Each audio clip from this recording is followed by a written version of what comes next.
عشري وسني هذا الحبيب وهذا خاطر. I'd like to give you a brief overview of what life was like before Zionist immigration to Palestine. Palestine's population was 85% Muslim, 10% Christian, and 5% Jewish. In late Ottoman Palestine, Jews, Muslims, and Christians in places like Jerusalem, they lived on the same streets, they shopped in the same stores, Jewish and Muslim children played together in the same residential courtyards. And you have anecdotes in the literature of Jewish children and Muslim children in one courtyard ganging up against Jewish and Muslim children in another courtyard. It's important to remember that Jews fared very well under Muslim rule, especially in comparison to how they fared under Christian rule. By the 1908 Ottoman Constitutional Revolution, Ottomanism emerged as a shared ideology, a shared political identity for all of Palestine's religious communities. The Al-Wad neighborhood of Jerusalem was home, for example, to 3 churches, 3 synagogues, and 7 mosques. Jews and Palestinian Arabs lived side by side in places like Manshia and Jaffa. Christians and Muslims also celebrated Jewish holidays. You have anecdotes in the literature of Muslim and Christian children dressing up for the Jewish holiday of Purim, wearing costumes just as the Jewish children did. You have Christians and Muslims merging Orthodox Easter together with the Muslim holiday of the Nebi Musa pilgrimage. Jews also joined those festivities as well. Muslims and Christians joined Jewish celebrations at the shrine of Shimon HaTzadik in Sheikh Jarrah, where Palestinian families today are being pushed out, evicted, ethnically cleansed from their homes. بيتنا اللي تم الاستيلاء عليه 3/11 10 الصبح ما كانش في حدا في المنطقة واستولوا عليه بطريقة سهلة بمساعدة الشرطة الإسرائيلية. هي هون صار الإشي بمحض الصدفة؟ لا طبعاً. هذا الإشي بصير يومياً. باصات سياحية يهودية بتيجي. בעייתי ביותר, בוא נקרא לו ככה. גרים כאן.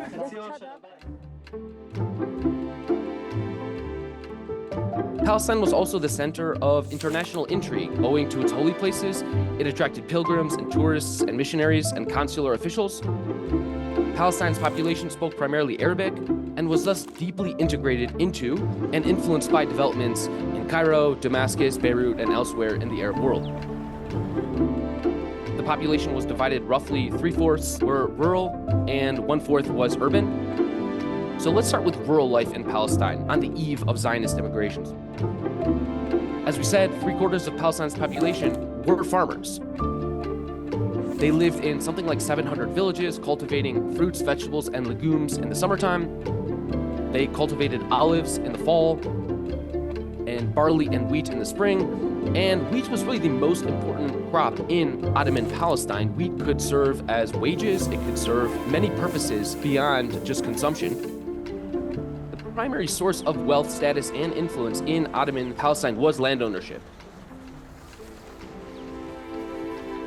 Prior to the mid-19th century, most land in Palestine was communally owned. That is to say, it was owned by groups, not individuals. It was a communal system of land tenure in which land plots were redistributed every year or two. And this created a system of checks and balances such that the land that was communally owned was much less likely to be sold to Zionist settlers, to German Templars, to missionaries, to other foreign groups, because you needed consensus among a group of people in order to sell the land. But this communal system of land tenure began to lose primacy in 1858 with a new Ottoman property law that required individuals, not communities or groups of village elders, to register their land. Part of the reason the Ottomans did this was because they wanted more landowners. They wanted to raise more taxes, and they wanted more soldiers to expand their armed forces. And so the result of this process of requiring individuals rather than groups to register the land was that by World War I, something like 250 families owned a majority of all the land in Palestine. And again, this is important because it was that land that was much more likely to be sold to Jewish settlers in Palestine.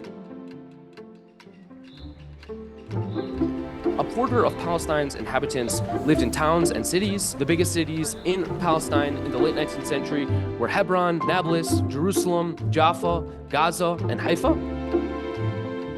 They worked as teachers and merchants and civil servants and craftsmen, religious leaders, scribes, port workers, fishermen, potters, transport workers, weavers, and textile workers. And it was the urban folks who owned most of the land. They enjoyed the best access to education, they obtained the best civil service jobs, and they developed the strongest ties with the foreign communities. And you could say that the growth engine of Palestine's economy during this time period was commodity exports, especially wheat, barley, durra, sesame seed, olive oil, cotton, tobacco, soap, and oranges. In Palestine, the fault lines were not necessarily between Jews and Muslims or between Jews and Muslims and Christians. Fault lines are really urban and rural. That was the major divide in Ottoman Palestine before Zionism. أشهد أن لا إله إلا الله